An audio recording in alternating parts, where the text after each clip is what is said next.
DLTV news కి స్వాగతం. నేను దీపిక. ముందుగా హెడ్లైన్స్.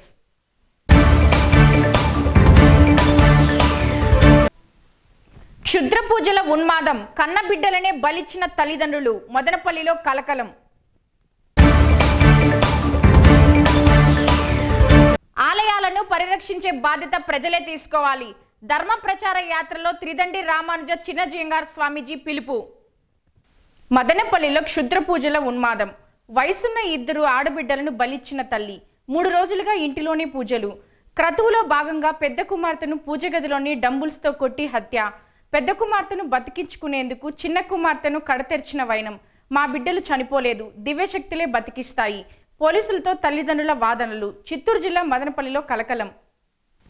3 రోజులుగా ఇంటిలోనే పూజలు చేస్తూ దానిలో భాగంగా 2 పిల్లలను పూజలకు బలి చేసిన ఉదంతం ఇది. చిత్తూరు జిల్లా మదనపల్లె పట్టణం శివాలయం వీధికి చెందిన మల్లూరు పురుషోత్తం నాయుడు, పద్మజ భార్యాభర్తలు. వీరికి అలైక్య, సాయి దివ్య అనే 2 కుమార్తెలు. పెద్ద కుమార్తె అలైక్య మధ్యప్రదేశ్ రాజధాని భోపాల్ ఇండియన్ ఫారెస్ట్ సర్వీస్లో ఉద్యోగం చేస్తూ ఇటీవలే రాజీనామా చేశారు. కరోనా నేపథ్యంలో ఇంటి వద్దనే ఉంటూ సివిల్స్కు సిద్ధమవుతున్నారు. రెండో అమ్మాయి సాయి దివ్య MBA పూర్తి చేసి చెన్నైలోని AR ఇన్స్టిట్యూట్లో మ్యూజిక్ ప్రాక్టీస్ చేస్తున్నారు. వీరి తండ్రి పురుషోత్తం నాయుడు స్థానిక ప్రభుత్వ మహిళా డిగ్రీ కళాశాల వైస్ ప్రిన్సిపల్. తల్లి పద్మజ గణితంలో గోల్డ్ మెడలిస్ట్. మదనపల్లిలోని ఓ ప్రముఖ పాఠశాలను నిర్వహిస్తున్నారు. సాయిబాబా, శివుడు వీరి కుటుంబ ఆరాధ్య దైవాలు. కరోనా వల్ల ఎక్కువ సమయం ఇంట్లోనే గడపాల్సి రావడంతో పూజలు పెంచేశారు. ఈ క్రమంలో 3 రోజులుగా బయటి వ్యక్తులను పిలిపించి ఎడతెరిపి లేకుండా పూజలు నిర్వహించారు. ఇందులో భాగంగా ఆదివారం తల్లితో సహా 2 పిల్లలు నగ్నంగా పూజలు చేశారు. ఈ క్రమంలో పూజ గదిలోని పెద్ద కుమార్తె అలైక్యను పద్మజ డంబుల్స్తో నుదిటిపై మోది చంపేశారు.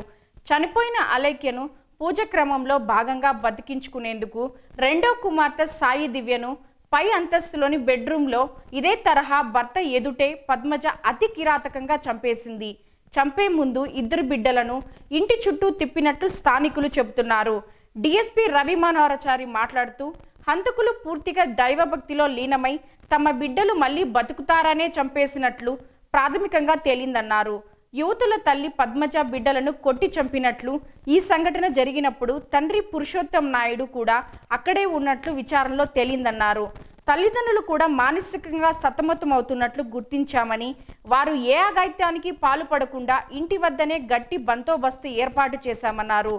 మృతదేహాలను పంచనామా నిమిత్తం జిల్లా ప్రధాన వైద్యశాలకు మార్చురికి తరలించి కేసు నమోదు చేసి విచారిస్తున్నారు. లిమిట్స్ క్రాస్ అయిపోయినారన్న భావన ఏర్పడుతుంది. అంటే సూపర్ఫిషియల్ అంతే కదా, భగవంతుడు దాటి ఇంకేదో అనే ఆ దాంట్లో ఉన్నట్టుగా తెలుస్తుంది. వాళ్ళతో ఇంటరాక్ట్ అయ్యాం కాబట్టి ఇంకా కొంత టైం పడుతుంది. ఎందుకు ఏంటి కదా, వాళ్ళేం రిక్వెస్ట్ చేస్తున్నారు, ఈ ఒక్కరోజు రాత్రి కాగండి పిల్లలు లేచి వస్తారు అని అంటున్నారు. మరి హౌ ఫార్ ఇట్ అనేది నాకు తెలియదు, వాళ్ళు చెప్తున్నారు.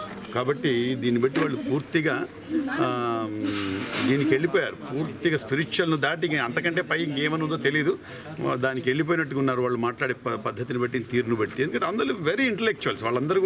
అందరూ MBA, పాప కూడా management of Indian forest service ఏదో చదివింది అమ్మాయి భోపాల్లో, పెద్ద అమ్మాయి. రెండో అమ్మాయి మ్యూజిక్ BBA చదివింది. మ్యూజికల్గా AR రెహమాన్ ఇన్స్టిట్యూట్లో షీఈ్ అండర్గోయింగ్ ట్రైనింగ్. ఈ కరోనా వల్ల వచ్చింది. సో అందరూ వెల్ ఎడ్యుకేటెడ్. ఇది ఈవెన్ మా భర్త గారు కూడా మా కాలేజీలో మీకు తెలుసు. అదేవిధంగా మేడం గారు కూడా master mind school correspondent principal అంతా ఆమె. But they are well educated. But మరి వాళ్ళు ఎందుకు ఏమిటి ఇంకొంత టైం పడుతుంది. ఎందుకంటే మేము కూడా మీ కళ్ళ ముందే వచ్చాము. మేము ఈ 10 నిమిషాల్లో ఏం జరిగింది అద్భుతం అనేదాన్ని నేను చెప్పలేను. సో ఇన్వెస్టిగేషన్లో తెలుస్తుంది. మేము 20 years నుంచి మేమందరము కొలీగ్స్ సార్. అంటే అంతకుముందు ఎవరైనా బాబాలు కానీ అట్లాంటివి ఏమీ లేవు సార్. ఆయన సిద్ధి సాయిబాబాని నమ్మేవాళ్ళు, పోయి వచ్చేవాళ్ళు అంతే తప్ప. అంతే రాత్రి అంతా కాళికాదేవి ఆమె ఏదో ట్రాన్స్లో ఉంది సార్, ట్రాన్స్లో ఉన్నట్టుంది. అది ఎట్లా జరిగింది అనేటటువంటిది ఇంకా తెలియదు. ఏడుస్తా అన్నారు. అంటే మీతో పాటు ఎప్పుడు కానీ ఇట్లా మీరు కాళికాదేవి నమ్మడం అట్లాంటివి ఏమీ మాట్లాడింది లేదు సార్ వాళ్ళు మాతో. అట్లాంటివి మాకు ఇట్లా జరుగుతుంది అనేటటువంటిది కూడా మాకు తెలియదు. ఇదే మొదటిసారి మేము వినటం. ఆయనకున్న మెంటల్ బ్యాలెన్స్, ఆమె చాలా మెంటల్ బ్యాలెన్స్ కలిగిన వ్యక్తి. వాళ్ళు ఇట్లా చేయడం అనేటటువంటిది మాకు నమ్మశక్యం కాకుండా ఉంది. పోతుంది కదా, ఏడుస్తూ ఉన్నారు. అంతే నా చేతులారా నా బిడ్డలు, నేను పెంచిన బిడ్డలు నేను చేసుకున్నా, నేను ఇప్పుడు రాకేష్ని అయిపోయినాను అని చెప్పి ఏడుస్తూ ఉంది అంతే, అంతకు మించి ఇంకేం లేదు. Okay sir. దాదాపు 10 సంవత్సరాలుగా నాకు సంబంధం ఉంది. అతనితో కలిసి నేను పనిచేశాను. చాలా ఆధ్యాత్మికమైన ధోరణి కలిగినటువంటి వ్యక్తి. ఎప్పుడు కూడా తన మాటల చేత కానీ తన చేతల చేత కానీ ఎవరైనా నొప్పించినటువంటి వ్యక్తి. ఆధ్యాత్మిక కార్యక్రమాలకు అన్నిటికీ కూడా ఫైనాన్షియల్గా బాగా సపోర్ట్ చేసేటటువంటి వ్యక్తి. తన పిల్లలంటే తనకు ఎంతో అభిమానం అన్నమాట. ఇద్దరు కూడా వైఫ్ అండ్ హస్బెండ్ ఇద్దరు కూడా తమ పిల్లల్ని ఎంతో అభిమానించేటటువంటి వాళ్ళు. మరి ఈ విధంగా ఎందుకు జరిగిందో చాలా బాధాకరమైనటువంటి విషయం. ఇది జరగడం కూడా వాళ్ళు బాధపడుతున్నారు. ఇది ఎందుకు ఇలా జరిగింది, ఇది మా కర్మ అని చెప్పి వాళ్ళు బాధపడుతూ ఏడుస్తున్నారు. అంటే వాళ్ళంతకు వాళ్ళే వాళ్ళ బిడ్డలను చంపుకున్నారు అనేటటువంటి మాత్రము నమ్మలేనటువంటి విషయంగా ఉంది. దానికి మేము కూడా చాలా చింతిస్తున్నాం, బాధపడుతున్నాం. అంటే ఆ పూజా కార్యక్రమం తరువాతనే ఇన్సిడెంట్ జరిగింది. ఇల్లు కట్టిన తర్వాత నేను ఒక 2 టైమ్స్ వచ్చాను. అంటే బాగా కలిసేవాళ్ళే. అంటే ఈ కరోనా వచ్చినప్పటి నుంచి కూడా వాళ్ళు ఎవరిని దగ్గరికి రానిచ్చేవాళ్ళు కాదు. ఎందుకంటే ఈ కరోనా ఎఫెక్ట్ తీవ్రంగా ఉంటున్న ఉద్దేశంతో వాళ్ళు ఎవరు పెద్దగా కలిసేవాళ్ళు కాదు. చాలా జోవియల్గా ఉంటాడండి, చాలా హ్యాపీగా ఉంటాడు, అందరితో హ్యాపీగా ఉంటాడు. ఎవరిని కానీ తిట్టడం కానీ ఎవరిని కానీ కామెంట్ చేయడం కానీ ఏమీ చేయడం. ప్రతి ఒక్కరికి కూడా పురుషోత్తమైనటువంటి చాలా మంచి వ్యక్తి అని చెప్పి మంచి నేమ్ ఉన్నటువంటి వ్యక్తి. అంటే నిన్న రాత్రి మీకు ఎలా తెలుస్తుంది? నిన్న 8:30 ఆ ప్రాంతంలో నాకు ఒక లెక్చరర్ ఫోన్ చేసి చెప్పాడు, ఇట్లా జరిగిందంటే ఇన్సిడెంట్ జరిగిందంట. అంటే అప్పుడు ఇక్కడ 8:30కి అట్లా వచ్చారు. ఇందాక మీరు పైకి వెళ్ళేసి వచ్చారు సార్, మీరు ఒకసారి కలిసేసి వచ్చారు. అంటే వాళ్ళు ఏడుస్తున్నారండి, ఇది వైఫ్ అండ్ హస్బెండ్ వచ్చి ఏడ్చుకుంటున్నారు. ఇది మా కర్మ, ఏదైతే ఇలా జరిగిందో మాకే తెలియడం లేదని చెప్పి ఏడుస్తున్నారు. సార్ ఈ ఇన్సిడెంట్కి ముందు మీకు ఇంతకుముందు సార్ ఫ్యామిలీ ఫోన్ చేసేవారు సార్? లేదు, అదే సార్ ఒక 1 వీక్ బ్యాక్ ఏదైనా ఫోన్ చేసి మీకు ఫోన్ చేసి మాకు ఫోన్ చేసి అంటే ఆమె ఫోన్ చేసింది, అతనికి ఫోన్ చేసింది. ఏదో పూజ కార్యక్రమం ఇంట్లో అవన్నీ తీసుకురాండి, పూజా కార్యక్రమం కావాల్సినవన్నీ తీసుకురామని చెప్పి 4 రోజుల ముందు ఫోన్ చేసింది అంతే. మళ్ళీ ఆ రోజే నన్ను అడిగాడు అతను, మేము ఆధ్యాత్మికంగా ఇంకా వెళ్ళిపోవాలనుకుంటున్నాం సార్, స్కూల్ పైన కాన్సన్ట్రేట్ చేయడం కూడా మాకు ఇంకా ఇబ్బంది అనిపిస్తోంది. మేడం కూడా ఇంకా స్కూల్కి వచ్చి పెద్ద చూసుకునేటటువంటి ఉద్దేశం లేదు. మీపైన మాకు అపారమైనటువంటి నమ్మకం ఉంది కాబట్టి మీరు మా స్కూల్కి వచ్చి అడ్మినిస్ట్రేటివ్ ఆఫీసర్గా పనిచేసి మా స్కూల్ని రన్ చేయాలని చెప్పి నన్ను 3 డేస్ బ్యాక్ అడగడం జరిగింది. నేను ఇంట్లో విచారించి మళ్ళీ చెప్తాను సార్ అని చెప్పాను. మళ్ళీ ఏ విషయం చెప్తామని నేను కాలేజీకి వెళ్ళేసరికి సారు 1 వీక్ వరకు లీవ్ పెట్టేశాడు, సార్ రాలేదు అన్నారు. నేను సరిగ్గా మన అయిపోయాను. రమణాచార్య. కులమతాలు, వర్గాలు, పార్టీల పేరుతో దెబ్బలాటలు వస్తున్నాయి. ఆలయాలలో విగ్రహాల ధ్వంసం చేయడం సరికాదు. ఆలయాలను పరిరక్షించే బాధ్యత ప్రజలే తీసుకోవాలి. ఇందుకు గ్రామ దళాలను ఏర్పాటు చేసుకోవాల్సిన అవసరం ఉందని త్రిదండి రామానుజ చిన్నజీయర్ స్వామీజీ పిలుపునిచ్చారు. ధర్మ ప్రచార యాత్రలో భాగంగా ఆదివారం రాత్రి మదనపల్లె బర్మా వీధిలో వెలిసిన శ్రీ షిరిడి సాయిబాబా ఆలయానికి విచ్చేశారు. ఆలయ ప్రాంగణంలో ఏర్పాటు చేసిన సర్వధర్మ ఆచరణ మహాయజ్ఞం, బంధు సమ్మేళన, తీర్థగోష్ఠిలో త్రిదండి రామానుజ చిన్నజీయర్ స్వామీజీ మాట్లాడారు. కన్నతల్లిని పూజించాలి, పరాయి స్త్రీని ఆదరించాలి, ప్రతి ఒక్కరూ స్వీయ ఆరాధన సర్వధరణ అనే సూత్రంగా మానవ సమూహానికి తెలియజేసి మారాలని ఉద్బోధించారు. కరోనా మహమ్మారి ప్రజలకు జాగరూకత నేర్పిందన్నారు. మనసులో ఉన్న దైవాన్ని పూజించడానికి దేవాలయాలు ఏర్పడ్డాయని, దేవుడు ఒక్కడే అయినా భారతదేశంలో 33 కోట్ల దేవతలను తయారు చేశారని తెలిపారు. పర్యావరణంలో మార్పులు మానవునికి చాలా వర్తిస్తాయని పేర్కొన్నారు. భక్తి కేవలం గుడులు గోపురాలు చుట్టి తిరగడం కాదని, సేవాభావం ఆధ్యాత్మిక చింతనతో ప్రతి మనిషికి బాధ్యతను గుర్తు చేస్తుందన్నారు.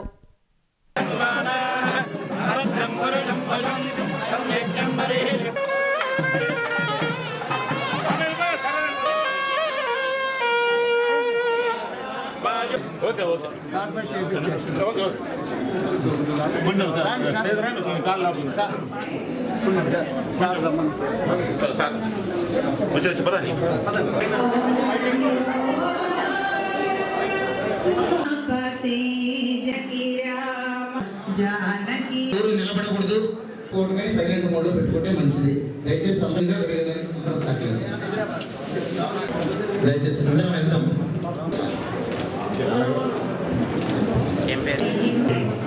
చేసి శ్రీ అహోబిల రామానుజ జిఎస్ పంబారి చాలా సేవిస్తూ వారికి స్వాగతం శుభస్వాగతం మన మదనపల్లి పట్టణానికి ఆహ్వానాన్ని అందుకొని ప్రముఖులైన వీరందరూ కూడా స్వామివారిని సేవించడానికి స్వామివారు చెప్పేటటువంటి సందేశాన్ని ఆలకించి దాన్ని శ్రీరామం భూయో భూయో నమామ్యహం.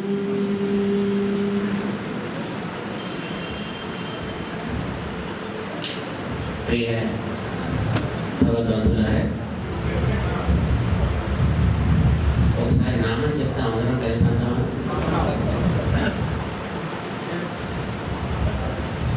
జై శ్రీమన్నారాయణ, జై శ్రీమన్నారాయణ,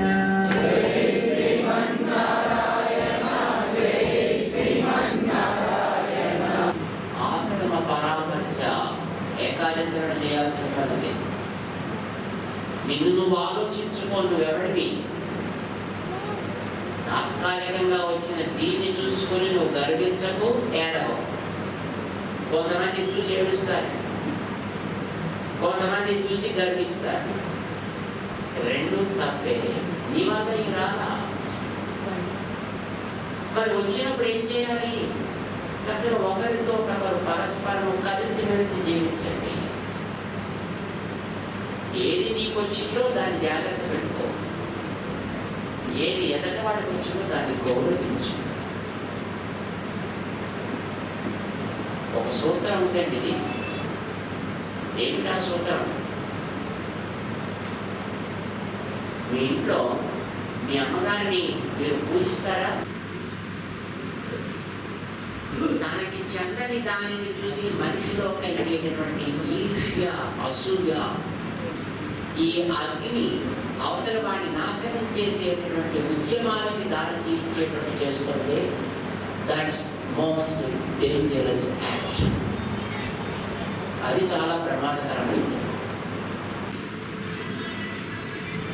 రామతీర్థాలనే చోట విగ్రహానికి తలని తీయలేదు. అంటే విగ్రహానికి వాడు తల తీయలే, తన తలని తాను తీసుకున్నాడు. తీసుకున్నవాడు ఎవడు?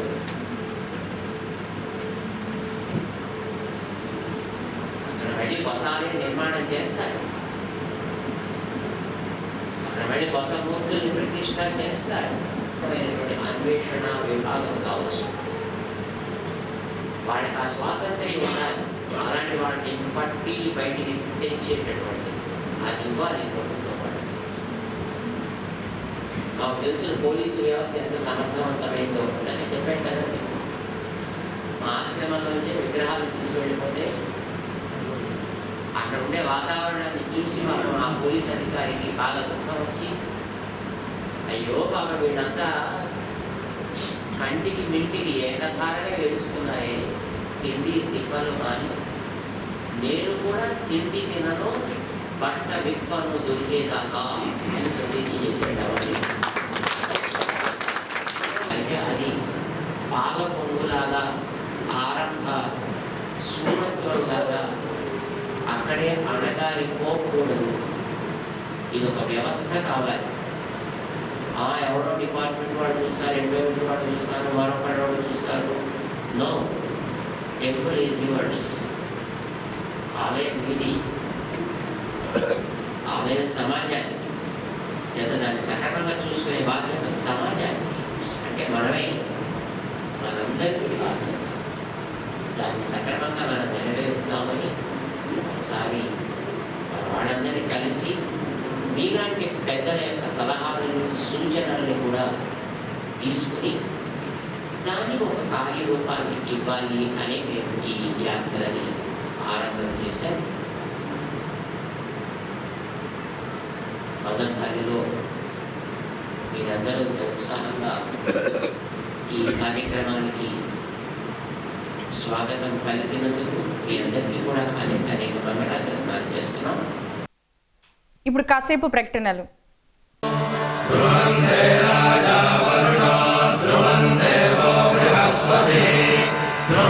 సమర్పిస్తున్నాం పరిణయ కలెక్షన్స్. నిశ్చితార్థం నుండి వ్రతం వరకు ప్రతి వేడుక కోసం ప్రత్యేక వస్త్రాలు మీకోసం. పట్టు, high fancy sarees, shootings and shirtings, men's wear, kids wear ఏవైనా కమనీయమైన వివాహ వేడుకలకు రమణీయమైన అద్భుత వస్త్రాలు. కళ్యాణ తిలకం దిద్దుకున్న కోమలాంగి, కడగంటి చూపుల దారాలతో జరి వెలుగులు పోటీ పడుతున్నాయంటే అవి ఖచ్చితంగా ధనలక్ష్మి షాపింగ్ మాల్ వారి వస్త్రాలే అయి ఉంటాయి. విలక్షణమైన వస్త్రాలు, అద్భుతమైన బహుమతులు, ladies wear, kids wear, men's wear, suitings and shirtings అన్నిటిపై హోల్సేల్ ధరల్లో ఉన్న వస్త్రాలపై మరలా ఫ్లాట్ 10% ప్రత్యేక డిస్కౌంట్. అన్ని రకాల వస్త్రాలకు అసలైన వేదిక. నాణ్యత, మన్నిక మేమిచ్చే కానుక. అద్భుతమైన డిజైన్లు, లెక్కకు మించిన వెరైటీలు, నమ్మశక్యంగాని అత్యంత తగ్గింపు ధరలు, సరికొత్త డిజైన్లలో మనసు దోచే పరిణయ కలెక్షన్స్. అన్ని రకాల వస్త్రాలపై 10% ప్రత్యేక డిస్కౌంట్. కస్టమర్ల అభిమానానికి పుట్టినిల్లు ధనలక్ష్మి షాపింగ్ మాల్, తూర్పు కొత్తపేట, మదనపల్లి. జంట హత్యల వెనుకున్న నిజాన్ని నిగ్గు తేల్చాలని సిపిఐ డిమాండ్ చేస్తూ సోమవారం మదనపల్లె సబ్ కలెక్టరేట్ ఎదుట ధర్నా చేపట్టారు. బాధితులైన తల్లిదండ్రుల పిహెచ్డి పత్రాలను రద్దు చేసి మాస్టర్ మైండ్ పాఠశాలను ప్రభుత్వం స్వాధీనం చేసుకోవాలని డిమాండ్ చేశారు. పట్టణంలో ఆదివారం రాత్రి మూఢనమ్మకాల క్షుద్ర పూజలు నిర్వహించి తల్లిదండ్రులే కన్న కూతురును చంపడం దారుణమన్నారు. ఈ జంట హత్యలను సిపిఐ ఖండించింది. సిపిఐ ఏరియా కార్యదర్శి సాంబశివ, పట్టణ కార్యదర్శి మురళి మాట్లాడుతూ ఉన్నత చదువులు అభ్యసించిన కుమార్తెలను కాళికామాతకు నరబలి ఇచ్చామని చెప్పిన తల్లి పద్మజ మళ్లీ కుమార్తెలను బతుకుతారని చెప్పడం నమ్మశక్యం లేదన్నారు. ఈ ఘోరమైన సంఘటనకు నిజంగా తల్లిదండ్రులే కారకులా, వేరే ఎవరైనా ఉన్నారా అనే వాస్తవాన్ని తేల్చాల్సిన అవసరం ఉందన్నారు. పిహెచ్డీలు చేసిన తల్లిదండ్రులు క్షుద్ర పూజలతో అత్యంత శక్తులు వస్తాయని, తన ఇద్దరు కుమార్తెలను అతి దారుణంగా చంపడం వెనుక బలమైన కారణం ఉందని అనుమానాలు వ్యక్తం చేశారు. ఈ ఉన్మాదం వెనుక ఎవరైనా ఉన్నారా అనే దానిపై సమగ్ర విచారణ జరిపి వాస్తవాలను ప్రజల ముందు పెట్టాలన్నారు. వీరిపైన చట్టపరమైన చర్యలు తీసుకోవాలని డిమాండ్ చేశారు.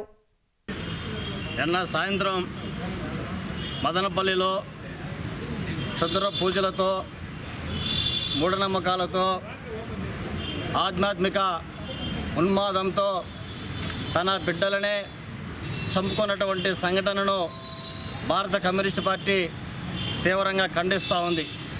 పద్మజ కానీ, పురుషోత్తం నాయుడు కానీ ఈరోజు సమాజానికి మంచి విద్యాబుద్ధులు నేర్పించేటటువంటి అలాంటి పరిస్థితుల్లో ఉన్నవాళ్ళే ఈరోజు వాళ్ళు ఇలాంటి ఉన్మాదానికి ఒడగొట్టి కన్న బిడ్డలను చంపేటువంటి చర్య ఇది చాలా దుర్మార్గమైంది.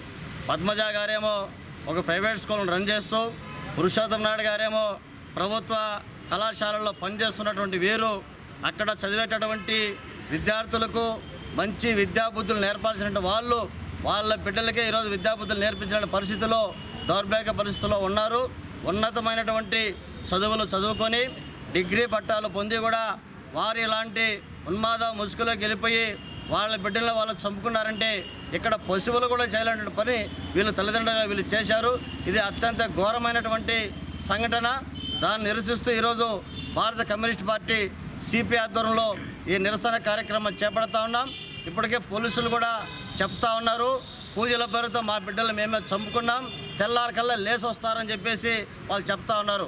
పోలీసులు దీనిపైన సమగ్రమైనటువంటి విచారణ జరిపించాలి. దీని వెనకనటువంటి దొంగ బాబులను, దొంగ సాములను వెలకదీసి వారిపైన కఠినమైనటువంటి చర్యలు తీసుకోవాలని చెప్పి, అమ్మాయిలను అత్యంత కిరాతకంగా హత్య చేసినటువంటి వారిని, వాళ్ళ వెనకాల ప్రోత్సహించే వారిని కూడా కఠినంగా శిక్షించాలని చెప్పి భారత కమ్యూనిస్ట్ పార్టీగా డిమాండ్ చేస్తూ ఉన్నాం. మదనపల్లి పట్టణంలో ఆదివారం రాత్రి 8 గంటల ప్రాంతంలో కన్న తల్లిదండ్రులే మూఢనమ్మకాల పేరుతో క్షుద్ర పూజలు నిర్వహించి అతీత శక్తులు వస్తాయనేటటువంటి కారణంతో కన్న కూతురులను అతి దారుణంగా చంపినటువంటి సంఘటనను భారత కమ్యూనిస్టు పార్టీ మదనపల్లి పట్టణ సమితిగా మేము పూర్తిగా ఖండిస్తున్నాం. మేము ప్రధానంగా డిమాండ్ చేసేది ఏమంటే, ఈరోజు పురుషోత్తం నాయుడు కానీ, పద్మజ గారు కానీ వాళ్ళు విద్యావంతులు, విద్య లేనటువంటి వాళ్ళు కాదు.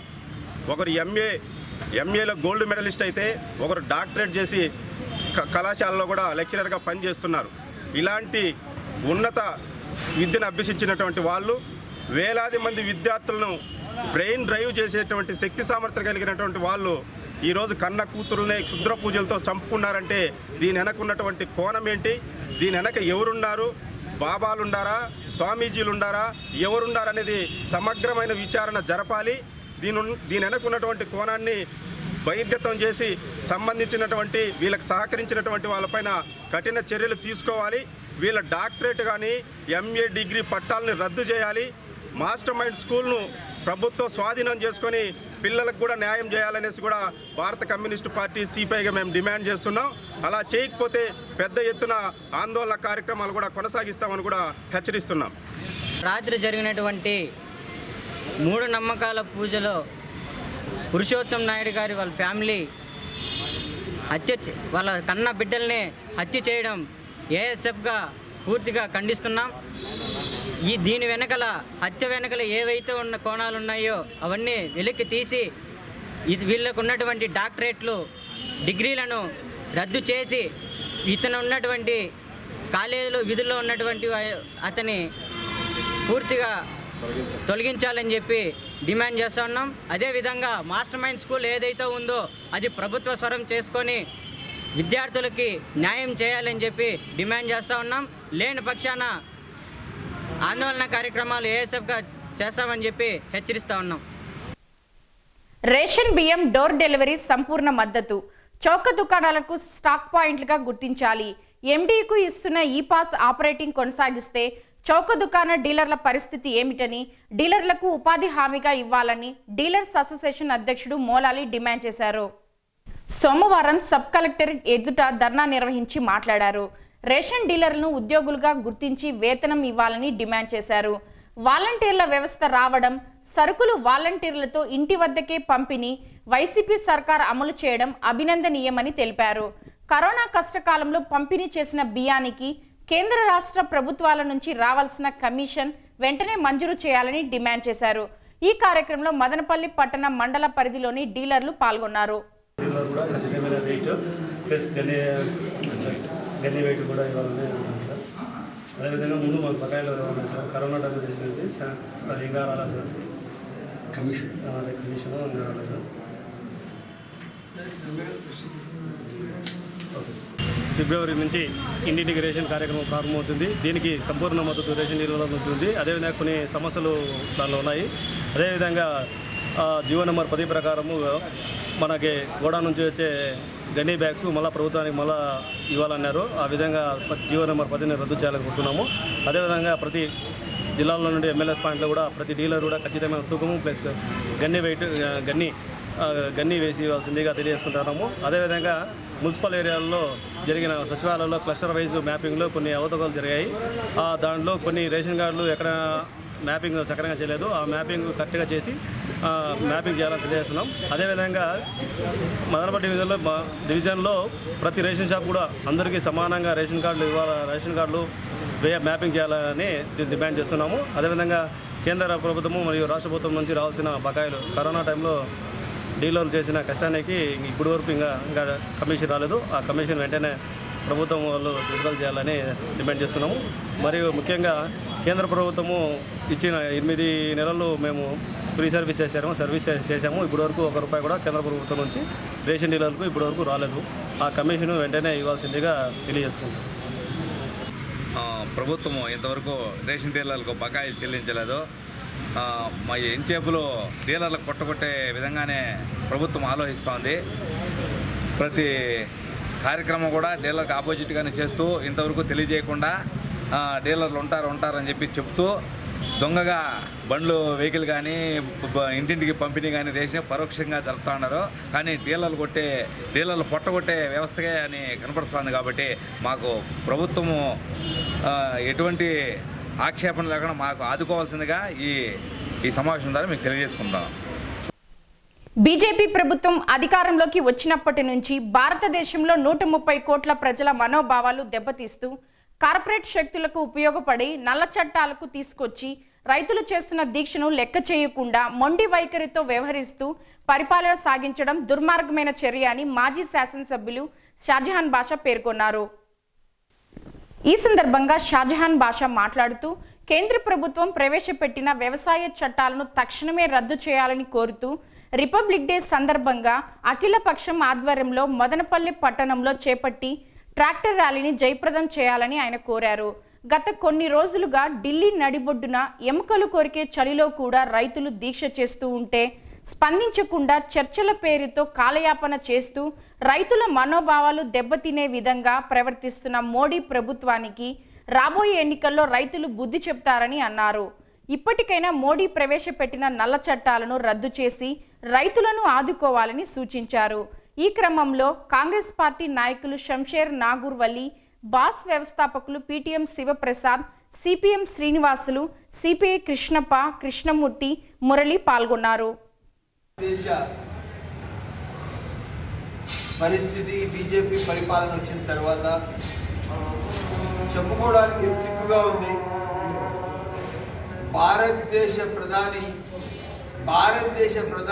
135 కోట్ల ప్రజల ప్రధాని కాకుండా కార్పొరేట్ సంస్థకు సంబంధించిన కార్పొరేట్ రంగానికి ప్రధానమంత్రి కావడం, అదేవిధంగా ఆదాని అంబానీకి మేము ఒత్తొత్తుగా వాళ్ళ ఒక ఆథరైజ్డ్ ఏజెంట్గా పనిచేయడం చాలా బాధకరం.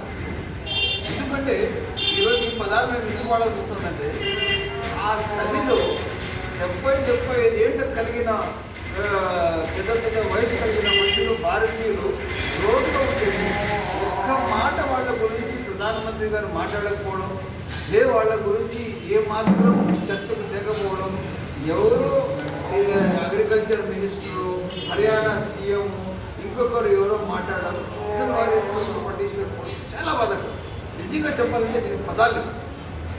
మీరు ఇటువంటి పనులు చేసే ముందు అసలు మీరు ఈ పదవికి మీరు అర్హులా, మీరందరూ మీరే క్వశ్చన్ వేసుకోవాలి. నేను ప్రధానమంత్రికి అర్హుడున్నా, ఈ 135 కోట్ల జనాభాకు నేను అర్హుడున్నా, ఈ దేశానికి మొత్తం అమ్మేసిన చరిత్ర నాది కాదా? రేపు భారతదేశ బ్యాక్లాగ్లో మీ పేరు ఏ విధంగా ఉంటుందని మీరు గుర్తు చేసిన అవసరం ఉంది. నేను సూటిగా ఒకటే మాట చెప్తున్నాను. రైతులు చేస్తున్న ఆందోళనకు, రైతులు చేస్తున్న నల్ల 3 చట్టాల వ్యతిరేకంగా మేమందరం ఒకటిగా ఉన్నాము. ముస్సోలిని మాటలు ఎక్కడ ఓకే, ఇటలీ నియంత ముస్సోలిని, జర్మనీ నియంత హిట్లర్ తరహా దుర్మార్గమైన ఫాసిస్టు పాలన భారతదేశంలో కొనసాగుతోంది. ప్రధానమంత్రి వ్యవహారం అంతా కూడా కార్పొరేట్ శక్తులకు కొమ్ము కాస్తూ సామాన్య మధ్యతరగతి భారతీయులందరినీ కూడా అధోగతి పాలు చేసేటటువంటి పరిస్థితులు తీసుకొస్తూ ఉన్నారు. ఈ నేపథ్యంలోనే రైతుల పోరాటం భీకరంగా జరుగుతూ ఉంది. ఈ రైతుల పోరాటానికి మద్దతుగా అఖిల భారత రైతు సంఘాల సమన్వయ కమిటీ ఇచ్చిన పిలుపు మేరకు జనవరి 26 అంటే రేపు రిపబ్లిక్ డే సందర్భంగా ఏదైతే రైతులకి, భూమికి, వ్యవసాయానికి సంబంధించినటువంటి హక్కులని రాజ్యాంగం ప్రవచించిందో ఆ హక్కుల పరిరక్షణ కోసం ఢిల్లీ వేదికగా ట్రాక్టర్ పెరేడ్ కొనసాగుతూ ఉంది. భారతదేశం మొత్తం మీద రైతులు చేసినటువంటి ఉద్యమానికి, అదేవిధంగా నరేంద్ర మోడీ ప్రభుత్వం చేస్తున్న వ్యవసాయక వ్యతిరేక చట్టాలపైన రేపు 26వ తారీఖు గణతంత్ర దినోత్సవం సందర్భంగా ఢిల్లీలో 1,00,000 ట్రాక్టర్లతో రైతులందరూ కలిసి చేపట్టినటువంటి ట్రాక్టర్ ర్యాలీకి మద్దతుగా, అదేవిధంగా మన మదనపల్లి పట్టణంలో కూడా అన్ని పార్టీలు, అన్ని ప్రజా సంఘాలు కలుపుకొని ఇక్కడ ట్రాక్టర్ ర్యాలీ చేపట్టడం జరుగుతుంది. ఈ ర్యాలీని పట్టణ ప్రజలు, అన్ని సంఘాలు, అన్ని రాజకీయ పార్టీలు మార్చినటువంటి ప్రతి ఒక్కరూ మేధావులతో సహా జయప్రదం చేయాలనేసి కోరుకుంటున్నాను. అఖిల భారత స్థాయిలో దాదాపు 2 నెలలుగా వస్తూ ఉంది. 2 నెలలు పూర్తవుతాం. వ్యవసాయక చట్టాలు ఈ దేశానికి విరుద్ధమైంది. ఈ దేశ సంపదని కార్పొరేట్ కంపెనీలకి కట్టబెట్టడానికి తీసుకొచ్చినటువంటి వ్యవసాయ చట్టాలను రద్దు చేయాలని రైతాంగం ఢిల్లీ నగరాన్ని చుట్టుముట్టి ఇప్పటికీ 80 మందికి పైగా చనిపోతున్న ఈ నరేంద్ర మోడీ ప్రభుత్వం చోద్యం చూస్తున్నట్టుగా కాలయాపన చేయడానికి ప్రయత్నం చేస్తూ ఉంది తప్ప ఆ చర్యలు మాత్రం ఏమీ తీసుకోలేదు. సుప్రీంకోర్టు జోక్యం చేసుకొని ఈ చట్టాలన్నింటినీ కూడా ఆపివేయాలని చెప్పి స్టే విధిస్తే ఈ ప్రభుత్వం చెప్పబడినట్టయినా కాకుండా స్పందించడం లేదు. రైతులతో రైతు సంఘాలతో చర్చల పేరుతో కాలయాపన చేస్తూ ఈ చట్టాలను 1.5 సంవత్సరం మేము అమలు చేయమని చెప్పేసి ఓటకు మాటలు మాట్లాడుతున్నారు తప్ప రైతు సంఘాలు కోరుతున్నట్లుగా ఈ చట్టాలను రద్దు చేయడానికి ఏమాత్రం వాళ్ళు ముందుకు రానటువంటి దౌర్భాగ్యకర పరిస్థితి కనపడుతుంది. ఎందుకంటే కేవలం అంబానీ ఆదానీలకి వీళ్ళని మరో కొత్త ఈస్ట్ ఇండియా కంపెనీ లాగా తయారు చేసేటటువంటి పరిస్థితులు నరేంద్ర మోడీనే సృష్టించి ఈ భారతదేశాన్ని మొత్తాన్ని ఈ కార్పొరేట్ కంపెనీలకి కట్టబెట్టేటటువంటి ప్రయత్నం జరుగుతూ ఉంది. వ్యవసాయం నుంచి రైతును కాపాడాలా, వ్యవసాయాన్ని కాపాడాలని ఈ దేశ నడిబొడ్డున ఢిల్లీలో స్వాతంత్ర పోరాటం తర్వాత ఏదైనా జరుగుతుందంటే అది రైతు ఉద్యమం. ఎముకల కొరికే చలిలో ఇప్పటికే 60 మంది పైన రైతులు చనిపోయారు. కనీస కనెక్షన్ లేనటువంటి ఈ దేశ ప్రధాని ఆదాని అంబానీకి సంబంధించినటువంటి డిన్నర్ లేదన్నా జరిగితే అక్కడ పోయి శాలవా వేసి వాళ్ళను హక్కున చేర్చుకునేటువంటి ప్రధానమంత్రి ఈ దేశానికి అన్నం పెట్టే రైతన్న సమస్య పైన కనీసం ఆలోచించట్లయితే ఇంత దౌర్భాగ్యమైనటువంటి పాలన ఎక్కడైనా ఉంటుందంటే అది భారతదేశంలోనే జరుగుతుంది. ఈరోజు ప్రపంచ దేశాల నుంచి మద్దతు పెరుగుతుంది. ఐక్యరాజ్య సమితి కూడా రైతు సమస్యను పరిష్కరించాలని కేంద్రానికి చెప్తే కనీసం పెడచవునటువంటి పెట్టిన పరిస్థితి. 11 సార్లు చర్చలు జరిగాయి. 11 సార్లు చర్చల పేరుతో రైతాంగాన్ని మరి విభజించాలని చూస్తున్నారు. DLTV న్యూస్ ఇంతటితో సమాప్తం. తిరిగి రేపటి వార్తల్లో మళ్ళీ కలుసుకుందాం.